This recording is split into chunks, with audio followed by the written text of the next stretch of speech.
Hi all. ഇന്ന് നമുക്ക് live അല്ല, വീഡിയോ ആയിട്ടാണ്. കാരണം എന്താ വെച്ചാൽ എനിക്ക് ലൈവ് ചെയ്യാൻ പറ്റുന്നില്ല. ഞാൻ കുറെ നേരം നോക്കിയിട്ടുണ്ടായിരുന്നു, എനിക്ക് ഷെഡ്യൂൾ ചെയ്യാൻ പറ്റുന്നില്ല. അപ്പൊ ഞാൻ വീഡിയോ ആയിട്ട് ഇടാന്ന് വിചാരിച്ചു.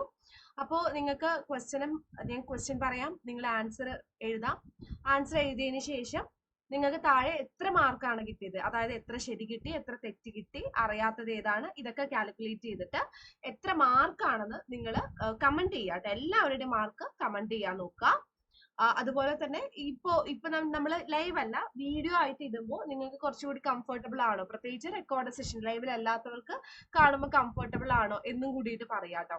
കാരണം റെക്കോർഡ് സെഷൻ ആവുമ്പോൾ നമുക്ക് ഒരുപാട് സമയം കുറച്ചുകൂടി കുറവാണ്. കാരണം എനിക്ക് ലൈവിൽ കമന്റ് ഇടുന്നത് പോലെ വെയിറ്റ് ചെയ്യേണ്ട കാര്യമില്ല. അപ്പൊ ഇതാണോ ബെറ്റർ എന്ന് നിങ്ങൾ നോക്കുക. ഓക്കെ, ജസ്റ്റ് നമുക്ക് ക്ലാസ് സ്റ്റാർട്ട് ചെയ്യാം. അപ്പൊ ആദ്യത്തെ ചോദ്യം ഇതാണ്: അന്താരാഷ്ട്ര തൊഴിൽ സംഘടന സ്ഥാപിതമായത് ഏത് വർഷം? 1917, 17, 18, 19, 21. എപ്പോഴാണ് അന്താരാഷ്ട്ര തൊഴിൽ സംഘടന സ്ഥാപിതമായത്? അപ്പൊ ഇങ്ങനെ ഒരു ചോദ്യം തരുമ്പോൾ നിങ്ങൾക്ക് ഇനിയിപ്പോ ഞാൻ സ്പീഡ് കൂടുന്നുണ്ടെങ്കിൽ വേറൊരു ഓപ്ഷൻ എന്താ വെച്ചാൽ ജസ്റ്റ് ഒന്ന് പോസ് ചെയ്ത് വെക്കുക, എന്നിട്ട് നിങ്ങൾ ആൻസർ എഴുതുക, എന്നിട്ട് പ്ലേ ചെയ്യുക കേട്ടോ. ഉത്തരം നമുക്ക് നോക്കാം. ഓപ്ഷൻ സി ആണ്, 1919 വരുന്നത്. അടുത്തത് അന്താരാഷ്ട്ര തൊഴിൽ സംഘടനയുടെ ആസ്ഥാനം എവിടെയാണ്? Washington DC, Geneva, China, India. എവിടെയാണ് അന്താരാഷ്ട്ര തൊഴിൽ സംഘടനയുടെ ആസ്ഥാനം? അപ്പൊ സ്പീഡ് ആണെങ്കിൽ പോസ് ചെയ്യുക, ആൻസർ എഴുതുക, ജസ്റ്റ് എന്നിട്ട് ഒന്നുകൂടി നോക്കുക. ഉത്തരം ഓപ്ഷൻ ബി ആണ്, ജനീവയാണ് കേട്ടോ, ജനീവയാണ്. അടുത്തത് അന്താരാഷ്ട്ര നാണയനിധിയുടെ ആസ്ഥാനം എവിടെയാണ്? Washington DC, Geneva, China, India. എവിടെയാണ് അന്താരാഷ്ട്ര നാണയനിധിയുടെ ആസ്ഥാനം?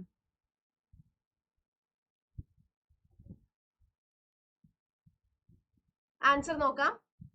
ഓപ്ഷൻ എ ആണ്, വാഷിംഗ്ടൺ DC ആണ്. അടുത്തത് IMF-ലെ നിലവിലെ മേധാവി ആരാണ്? Option A Kristalina Georgieva, option B Francisco Mermoda, option C Larry Meter, option D ഇവരാരുമല്ല. ആരാണ് IMF-ലെ നിലവിലെ മേധാവി? ആരാണ്?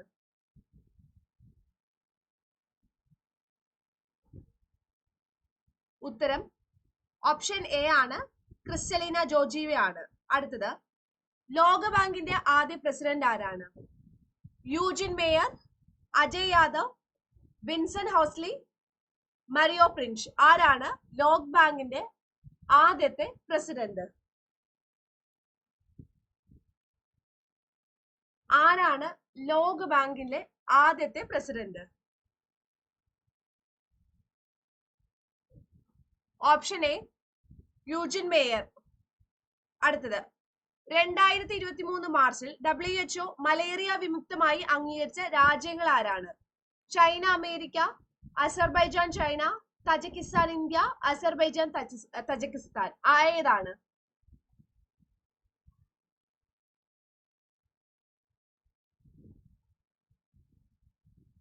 ആൻസർ നോക്കാം. ഓപ്ഷൻ ഡി ആണ്, അസർബൈജാൻ, തജിക്കിസ്ഥാൻ ആണ് 2023 മാർച്ചിൽ WHO, അതായത് വേൾഡ് ഹെൽത്ത് ഓർഗനൈസേഷൻ, മലേറിയ വിമുക്തമായി അംഗീകരിച്ച രാജ്യങ്ങൾ. കറണ്ട് അഫയേഴ്സ് ആണ്. ലോക ബൗദ്ധിക സ്വത്തവകാശ ദിനം എപ്പോഴാണ്? ഏപ്രിൽ 21, 22, 24, 26. ലോക ബൗദ്ധിക സ്വത്തവകാശ ദിനം ഓപ്ഷൻ ഡി ആണ്, ഏപ്രിൽ 26-നാണ്. അടുത്ത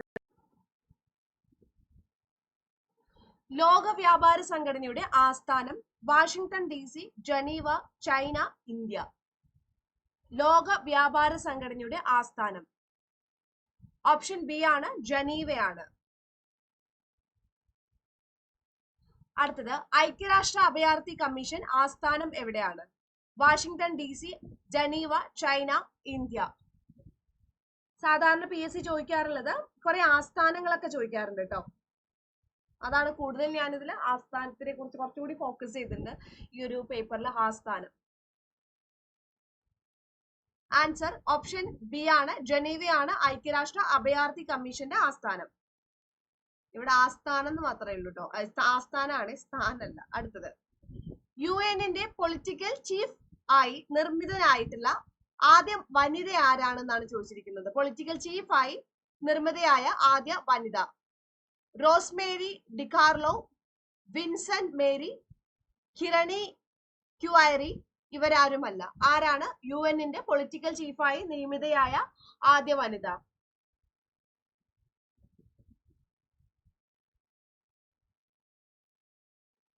ആൻസർ നോക്കാം. ഓപ്ഷൻ എ ആണ് റോസ്മേരി ഡിക്കാർലോ ആണ്. അടുത്തത് ഐക്യരാഷ്ട്ര സംഘടന എപ്പോഴാണ് വന്നത്? 1935, 1945, 1955, 1965. എപ്പോഴാണ്?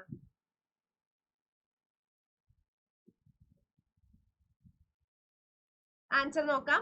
1945 ആണ്. അടുത്തത് UNAയുടെ ആസ്ഥാനം എവിടാണ്? Geneva, Washington DC, Chicago, New York. എവിടാണ്?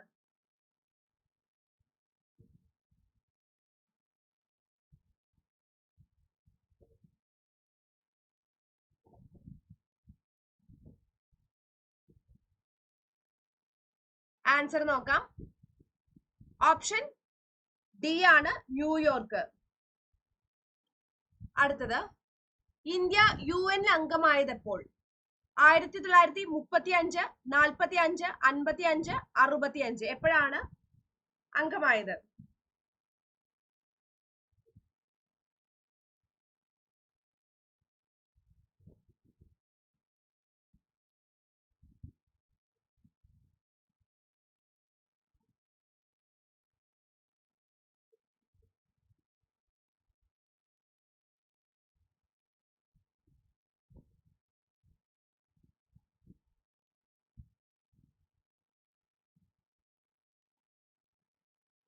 ആൻസർ നോക്കാം. ഓപ്ഷൻ ബി ആണ് 1945. ഇന്ത്യയിലെ UN ഇൻഫർമേഷൻ സെന്റർ സ്ഥിതി ചെയ്യുന്നത് എവിടെയാണ്? ന്യൂഡൽഹി, ഗുജറാത്ത്, അഹമ്മദാബാദ്, മുംബൈ. എവിടെയാണ്?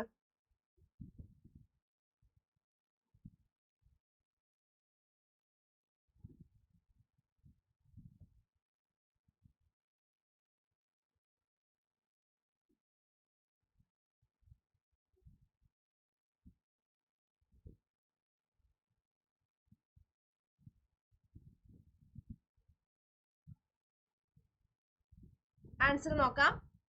ഓപ്ഷൻ എ ആണ് ന്യൂഡൽഹി. അടുത്തത് UN-ന്റെ ഔദ്യോഗിക ഭാഷകളുടെ എണ്ണം 5, 6, 7, 8.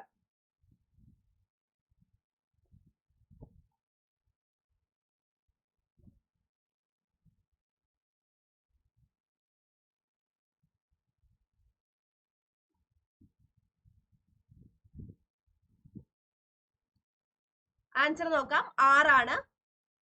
അടുത്തത് GDP-യുടെ ഘടക ചിലവ്. GDP at market price minus അറ്റ പരോക്ഷ നികുതി, GDP at market price minus മൂല്യ തകർച്ച, GDP at market price plus അറ്റ ഉൽപ്പന്ന നികുതി. Option D GDP at market price plus അറ്റ വിദേശ വരുമാനം.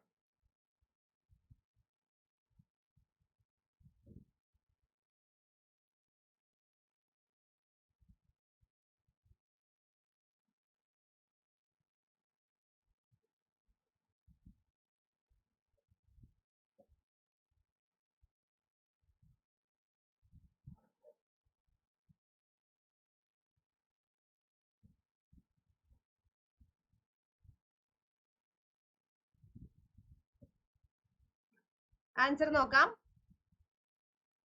ഓപ്ഷൻ എ ആണ് GDP at market price minus അറ്റ പരോക്ഷ നികുതി. അടുത്തത് ഉൽപാദന ഘടകങ്ങളെ നിഷ്ക്രിയമാക്കിയത് ഏത്?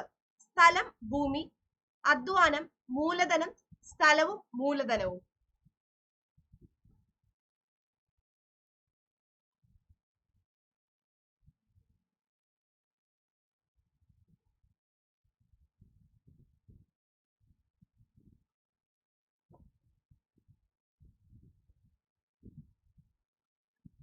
ആൻസർ നോക്കാം. ഓപ്ഷൻ ഡി ആണ് സ്ഥലവും മൂലധനവും. അടുത്തത് താഴെ പറയുന്നവയിൽ ഏതാണ് സമ്പദ് വ്യവസ്ഥയിൽ സമ്പത്തിന്റെ വിതരണം കുറയ്ക്കുന്നത്? ഗവൺമെന്റ് സെക്യൂരിറ്റീസിനെ RBI വാങ്ങുന്നത്, ഗവൺമെന്റ് സെക്യൂരിറ്റീസിനെ RBI വിൽക്കുന്നത്, കേന്ദ്ര ഗവൺമെന്റിന്റെ RBIയിൽ നിന്നുള്ള കടം വാങ്ങൽ. ഇതൊന്നുമല്ല.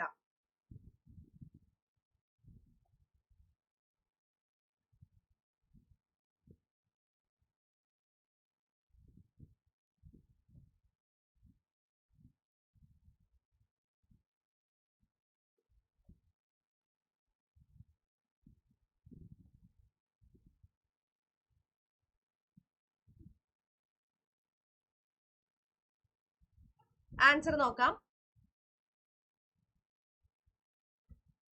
ഓപ്ഷൻ ബി ആണ് ഗവൺമെന്റ് സെക്യൂരിറ്റീസിനെ RBI വിൽക്കുന്നത്. അടുത്തത് UN പൊതുസഭയുടെ പ്രസിഡന്റ് ആയ ആദ്യ വനിത സുജേത കൃപാലിനി, ഹൻസ മേത്ത, വിജയലക്ഷ്മി പണ്ഡിറ്റ്, സരോജിനി നായിഡു. ആരാണ്?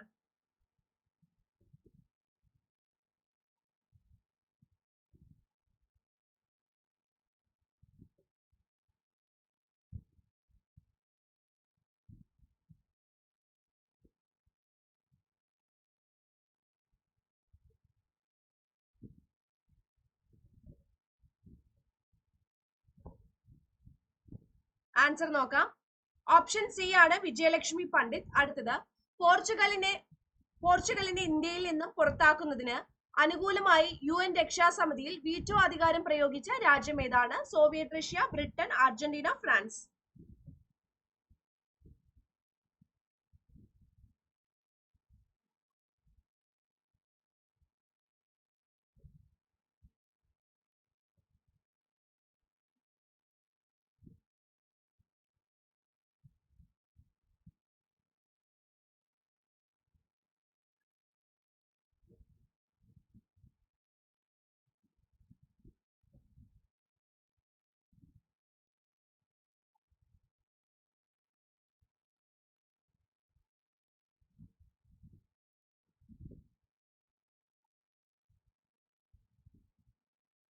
ആൻസർ നോക്കാം. ഓപ്ഷൻ എ ആണ് സോവിയറ്റ് റഷ്യ. അടുത്തത് അത്യാഹിതം പ്രഖ്യാപിക്കുമ്പോൾ ആർട്ടിക്കിൾ 19 ഉറപ്പു നൽകുന്ന മൗലികാവകാശങ്ങൾ നിർത്തലാക്കുന്ന ആർട്ടിക്കിൾ ഏതാണ്? Article 352, article 356, article 358, article 359. ഏതാണ്?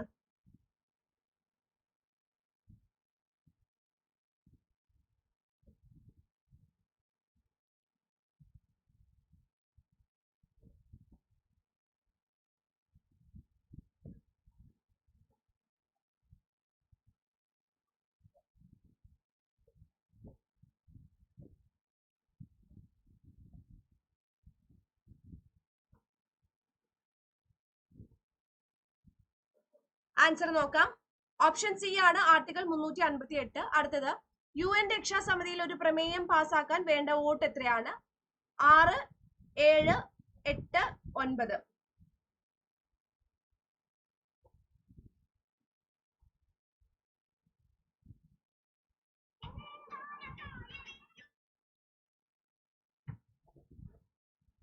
ആൻസർ നോക്കാം.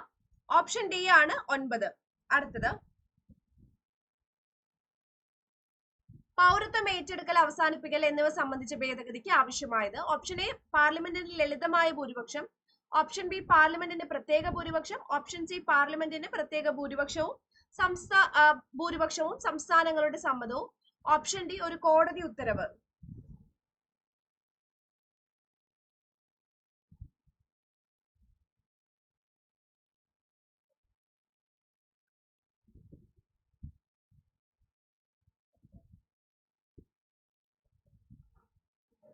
ആൻസർ നോക്കാം. ഓപ്ഷൻ എ ആണ് പാർലമെന്റിന്റെ ലളിതമായ ഭൂരിപക്ഷം. ഇന്ത്യൻ ഭരണഘടനയിലെ സ്റ്റേറ്റ് പോളിസിയുടെ ഡയറക്റ്റീവ് തത്വങ്ങൾ ഇൻസ്ട്രുമെന്റ് ഓഫ് ഇൻസ്ട്രക്ഷൻ രേഖപ്പെടുത്തിയിരിക്കുന്നത്? Option A 1909 India government act, option B 1919 India government act, option C 1935 India government act, option D 1947 India government act.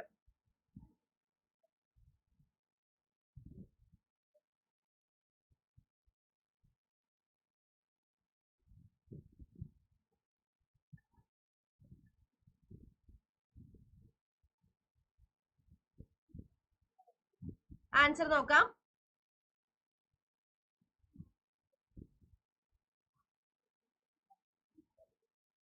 Option C ആണ് 1935 ഇന്ത്യ ഗവൺമെന്റ് ആക്ട്. അടുത്തത് UN രാഷ്ട്രീയേതര സംഘടന ഏതാണ്? EOC, SOC, ECO, SOC, ECO, SOC. ഇത് രണ്ടും same ആണ് അല്ലെ? Okay. ECO, OCS.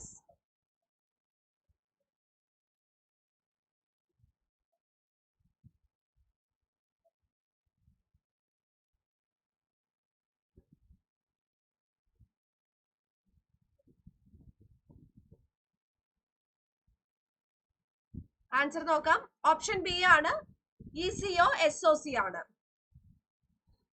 അഖിലേന്ത്യാ സേവനത്തിലെ അംഗങ്ങളുടെ സേവന വ്യവസ്ഥ നിർണ്ണയിക്കുന്ന ആരാണ്? ഇന്ത്യൻ രാഷ്ട്രപതി, ഇന്ത്യൻ ഭരണഘടന, Indian parliament, union public service commission.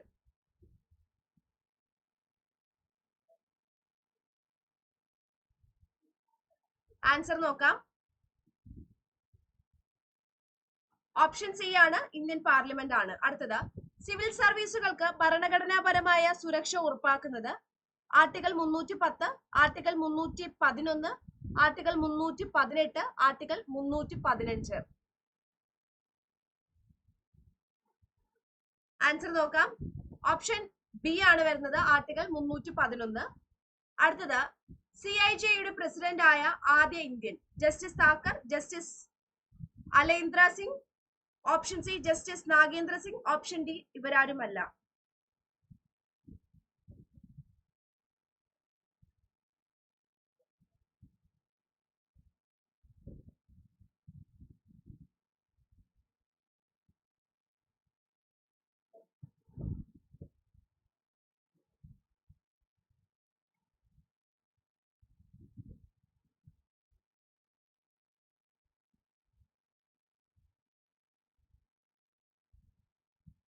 Answer നോക്കാം. ഓപ്ഷൻ സി ആണ്, ജസ്റ്റിസ് നാഗേന്ദ്ര സിംഗ് ആണ്. അടുത്ത, UN അണ്ടർ സെക്രട്ടറി ആയ ആദ്യ ഇന്ത്യക്കാരൻ ആരാണ്? JP കൃപാലിനി, ശശി തരൂർ, മൗലാന അബ്ദുൽ കലാം ആസാദ്, ഇവരാരുമല്ല.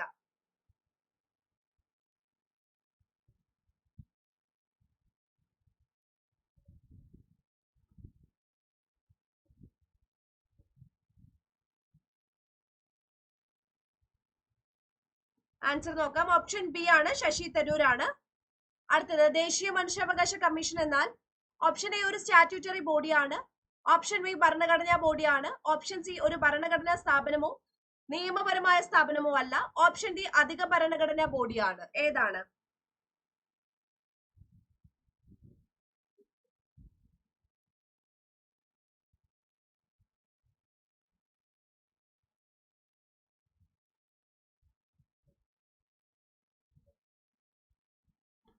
ആൻസർ നോക്കാം. ഓപ്ഷൻ എ ആണ്, ഇതൊരു സ്റ്റാറ്റ്യൂട്ടറി ബോഡിയാണ്. അപ്പൊ ഇത്രയാണ്, ഈ 30 ക്വസ്റ്റ്യൻ ആണ് ഇന്ന് നമുക്ക് ചെയ്യാനുള്ളത്. അപ്പൊ നിങ്ങൾക്ക് എത്ര മാർക്ക് കിട്ടിയെന്ന് താഴെ കമന്റ് ചെയ്യാം കേട്ടോ. അപ്പൊ എല്ലാവർക്കും ഓൾ ദി ബെസ്റ്റ്. ബൈ.